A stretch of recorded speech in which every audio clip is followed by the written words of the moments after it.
This world is full of... Just then, the rain stopped. Keep raining.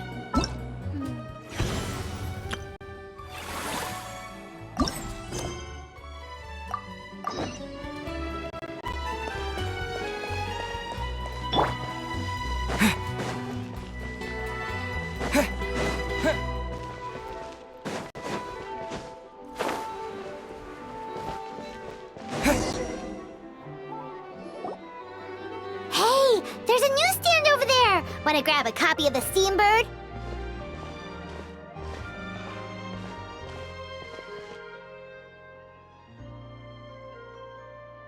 We know our Fontanian friends love a little drama. There's no way they'd let their readers down.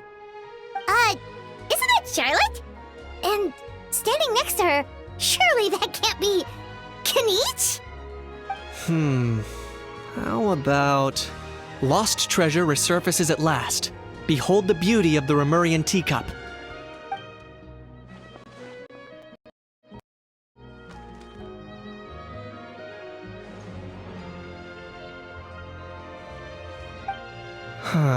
Pretty shocking. But it still feels like it's missing something. Ah, got it! Udex gravely wounded in shocking stabbing. Set to miss cross-border smuggling trial.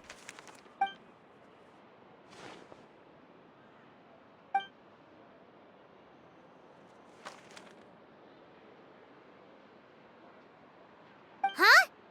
What? Did Paimon hear that right? Neuvillette was stabbed and gravely wounded? No, surely that can't be right. Can it?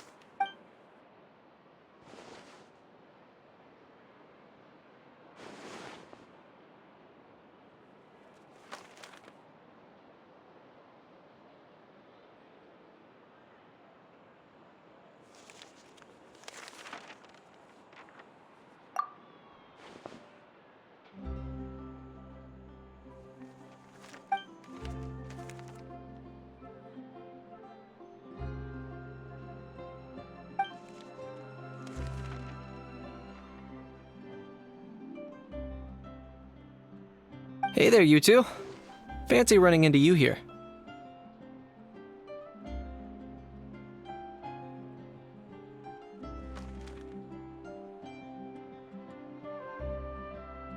Yeah, that, and also a less than pleasant shock.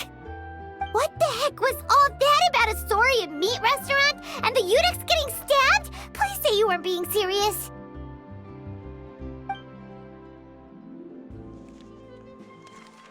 Trading tabloid headlines?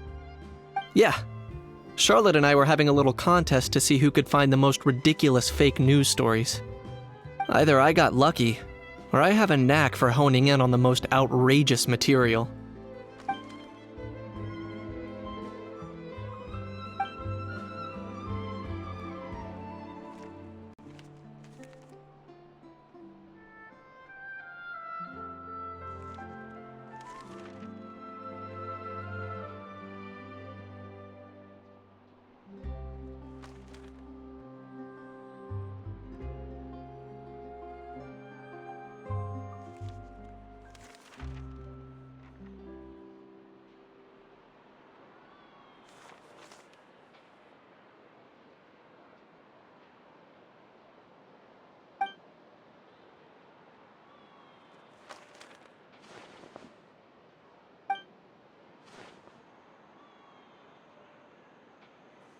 If I had to quantify it, I'd say about 1% of what they write is the truth.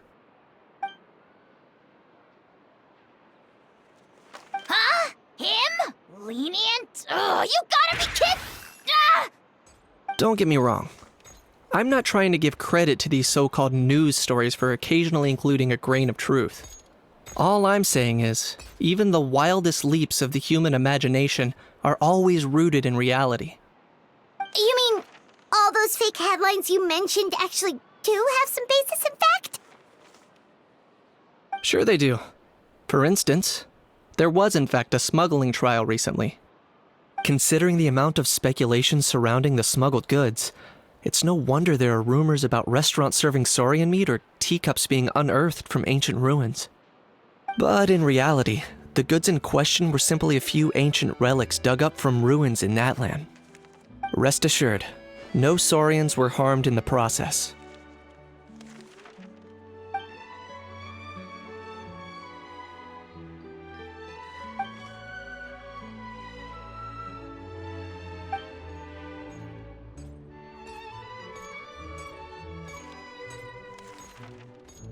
Oh, okay! Paimon was so busy freaking out about those headlines that she totally forgot to ask why you're here in Fontaine, Kenichi.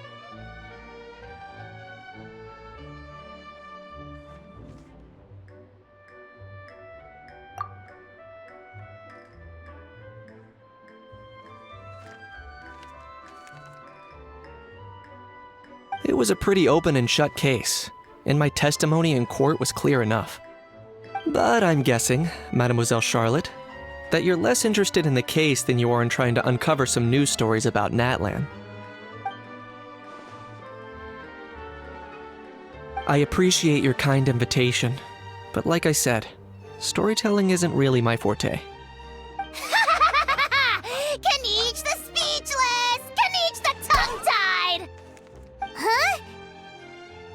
If you're dead set on doing an interview, why not talk to the Traveler instead?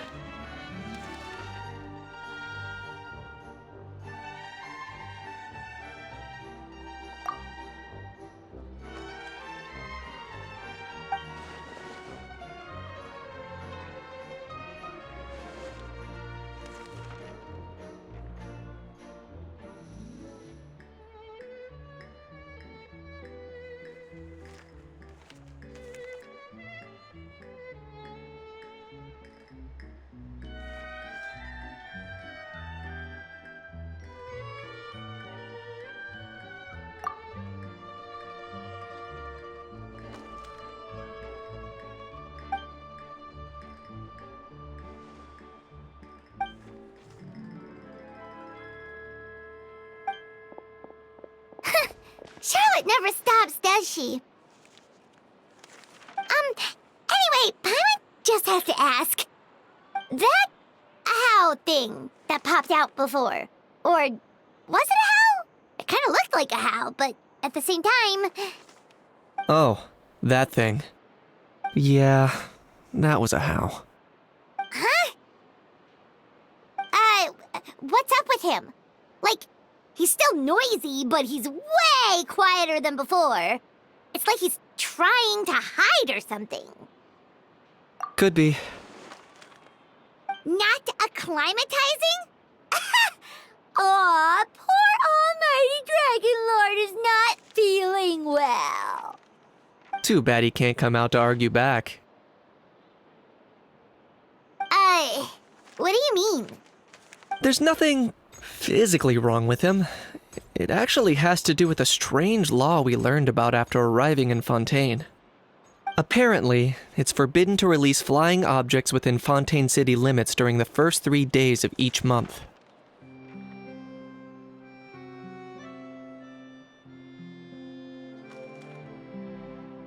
Paimon sure does. Paimon's been down this road before. There's an easy solution. As long as Kenichi holds onto a how's tail, he'll be considered an almighty Dragon Lord balloon, not a flying... Not gonna lie, I was considering that. But a how wasn't too thrilled with the idea of huffing and puffing away in the form of a mini helium balloon. That said, it's pretty annoying how he keeps randomly popping up all of a sudden. Anyway, this morning I saw a notice outside the Palais Mermonia about an event that's set to take place outside the city soon. Something to do with filmmaking. I hear that's all the rage here. I was planning to stay here and do some exploring for a few extra days anyway, so I think I'll go check it out. It'll be a good chance to let that noisy helium balloon out. He might even learn a thing or two. If you're free, why don't you come along?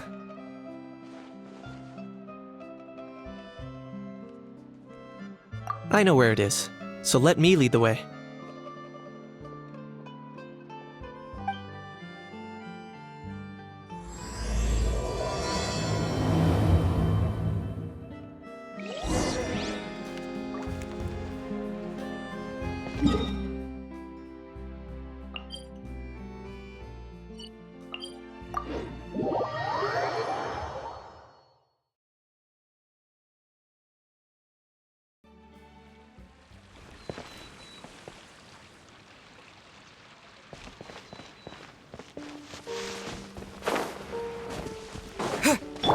Take me up!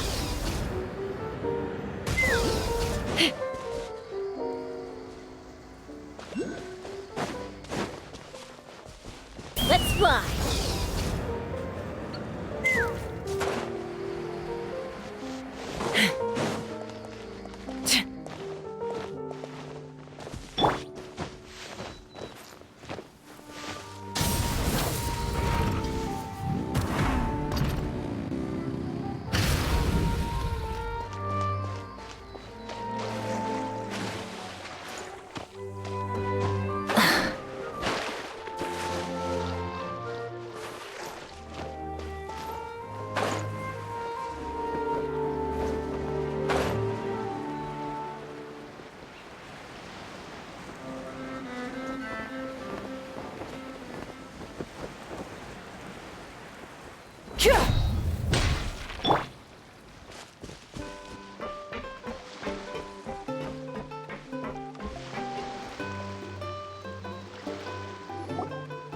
Looks like I remembered correctly.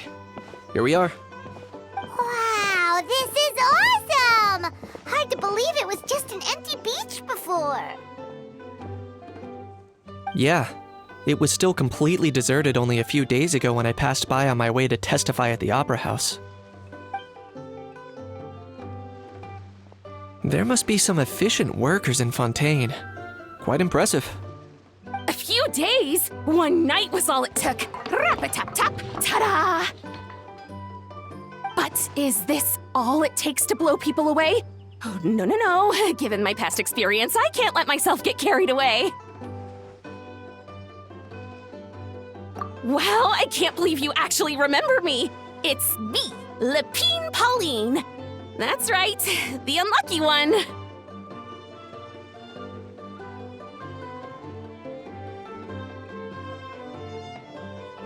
Of course! How else would we have managed to build Fantasyland in a single night? Fantasyland? At least that's how I like to think of it myself. A magical land of fantasy, the stuff of film buffs' dreams. I know it sounds like I'm laying it on thick, but that really is the goal here. As you can see, the theme of this amusement park is Fontainian filmmaking, a place for all film lovers to come together and co-construct a world of dreams. Co-construct? Well, that's a relief. Sounds like you're sharing the cost this time rather than pouring your entire life savings into a single project. Nope! I might be inviting others to help fund this, but that doesn't mean I haven't thrown all my life savings into it too! Huh? You've got to be kidding. Ha! Look at you, puny little humans. Recklessly betting your entire future against some stupid vanity project. If you're expecting even an ounce of sympathy from the almighty Dragon Lord, dream on! Mockery is all you shall get, straight from the heart! Sorry, just ignore that little gizmoid. He likes to butt in occasionally. Do go on. Gizmoid? Who you calling Gizmoid? You're the Gizmoid! Wow! That's quite a nifty mecha you've got yourself there. Is it some sort of smart personal assistant?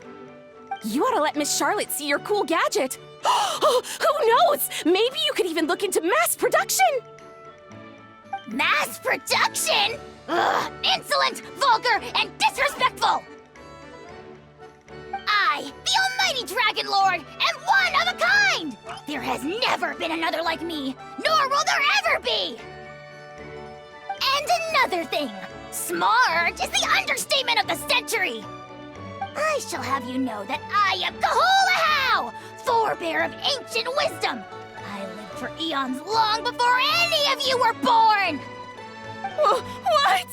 Heavens above! I beg your pardon, forebear of ancient wisdom. Please, I meant no offense.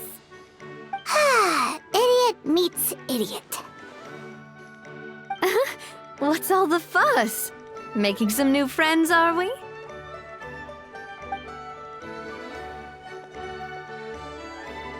Miss Navia! Allow me to introduce the star behind all the work that's gone into this venue. Miss Navia, president of Fontaine Spina di Rosula. Hello, everyone. Partner, Paimon, how have you been lately? Hello there. I'm Kanich. What about me? What about me? My useless servant can't even give me a proper introduction. You think someone yelling their name out in the middle of a public street really needs an introduction? He's not wrong. I caught yours just now, in fact. So, you must be the almighty Dragon Lord, Mr. Ahau. It's a pleasure to meet you.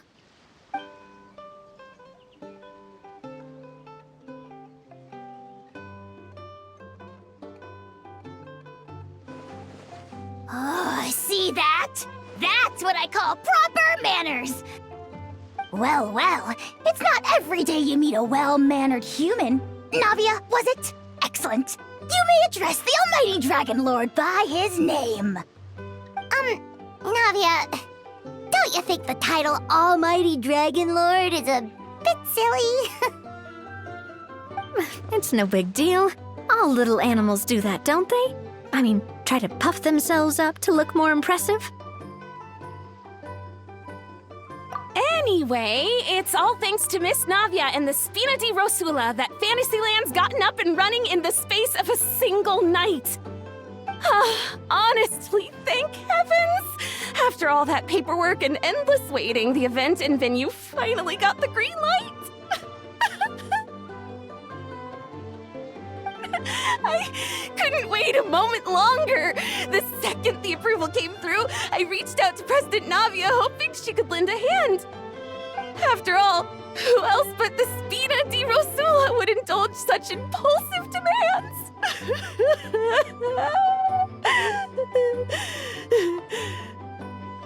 Sorry, traveler. Miss Lapine Pauline sometimes gets a bit overwhelmed by her own excitement, as you can see. I'm guessing she hasn't gone into much detail about the event yet, so let me fill you in. In short, the Cheval Moran Film Fantasyland is a fan convention that's open to film enthusiasts from all over Teyvat. Miss Lapine Pauline is hosting this event and also providing technical support. Huh? Cheval Moran? That's right, the one and only Surintendant Cheval Moran! After much persistence and many solicitations, I finally obtained Lady Farina's permission to use the image of her close friend. Not only is our adorable mascot drawing in fans by the minute, but she's also boosting her own popularity. And that was always the goal, a win-win arrangement. It's been a while since we last met, but still, it's a surprise to hear Lapine Pauline coming out with such sensible ideas. By the way, Miss Lapine Pauline, have you decided to switch careers and go into film tech? Not exactly. By chance, one of the prototype lenses I developed caught a photographer's eye, and it's now being used for the latest cinematic productions. Thanks to this unexpected opportunity, I've had the chance to invent various film-related equipment and props. That's right. So don't underestimate Miss Lapine Pauline, our resident engineer. She's the technical powerhouse at the core of this entire event. As for the Spina di Rosula, We're mainly here to take care of planning, operations, and management. For anyone feeling inspired to set up a booth, Miss Lapine Pauline and I will provide the necessary technical and operational support once their application has been approved. By the way, Traveler, are you at all interested in taking part? It would be a chance for you to earn some extra income. Plus, with your skills, I'm sure you could bring something special to the table.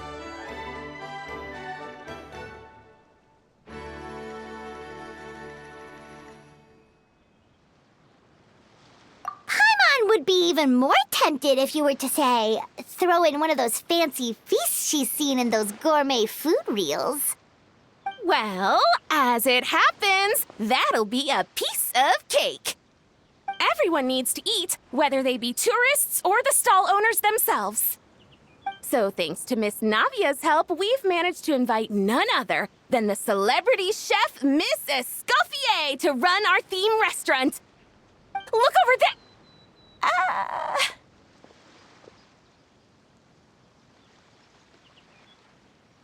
You! Yes, you! For the last time, the ingredients have to be in the right ratio! Get it right next time, or you might as well just lie down on the chopping board yourself.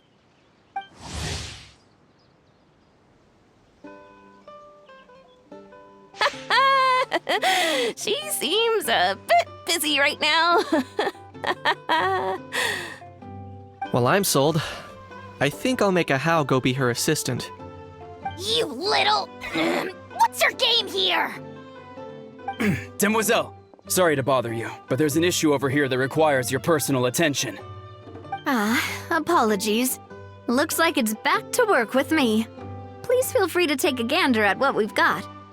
Anyway, if you're interested in taking part, come find me later.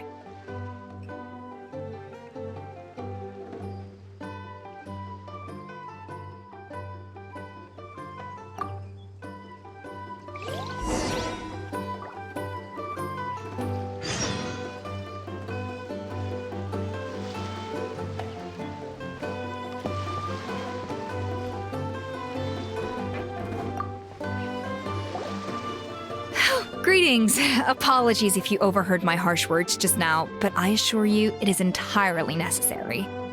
The sheer lack of standards here will be the death of me. Do you have any idea of the kind of customers I'm gonna get with how lax things are at the moment? The ones that leave their guns behind by accident and then come back to collect them later bringing ammunition with them. Yeah, that's the kind of customer you wouldn't forget in a hurry. Oh... Wait, has that happened before? No, it's just the mention of guns reminded me. Someone did actually leave their gun nearby. Huh? Just before we started setting up, as we were cleaning up the site, someone stumbled upon a mysterious locked box. It didn't look like something from Fontaine, though. It had more of a Natlanese vibe. Oh? Do you think a foreign tourist might have left it behind? That's what I assumed at first. But the box was buried beneath a pile of wooden planks, rocks, and whatnot, so it seemed like someone deliberately hid it there. But I didn't see much point in speculating, so the best thing I could think of was to hand it over to the authorities. I trekked all the way over to the Palais Mermonia just to hand it in. Ugh, it was exhausting. What did the authorities make of it? Oh, they made a mountain out of a molehill, as usual. Before even addressing the question of what was actually inside the box, they had several heated discussions about whose responsibility it was to write the lost and found notice. Thankfully, the ever-reliable Officer Sedine stepped up and immediately called in the Marechaussee Phantom to crack the lock and check if there were any dangerous items inside. And, as it turned out, there was a gun. Wow, that's a dangerous item, all right. Mind if I ask what kind of gun it was?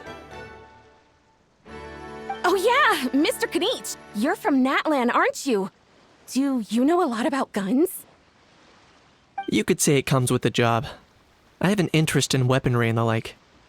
Ugh, such a spoiled brat. What, are the toys I gave you not good enough for you anymore?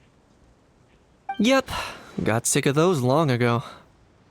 Ugh, you little... Don't dare you turn your nose up at my gifts! Why Time for a timeout, old-timer.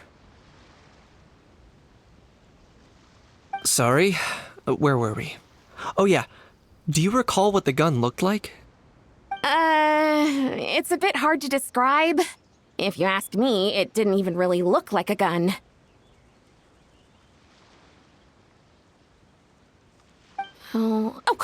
Give me a second. I'll knock out a quick sketch.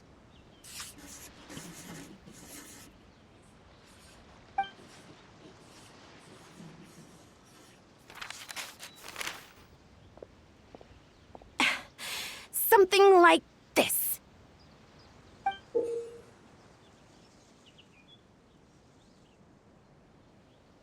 Whoa, it's so neat and precise!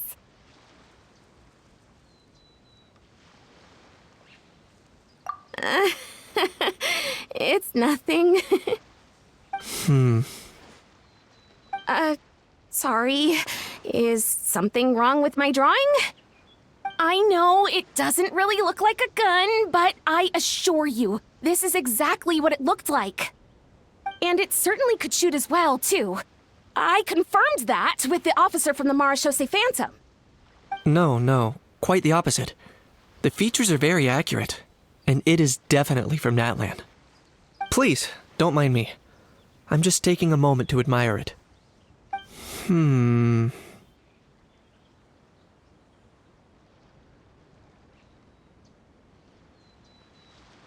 I should be the one thanking you. Thank you, and everyone else for your support. Don't mention it. Besides, we haven't really done anything. Not at all! The buzz and excitement you guys bring is exactly what this event needs. Oh dear, I'm starting to feel a bit guilty watching everyone else toil away. Guess it's about time I got back to work too. But just before I go, one last thing. Traveler, it's wonderful to see you. Here's to a successful collaboration.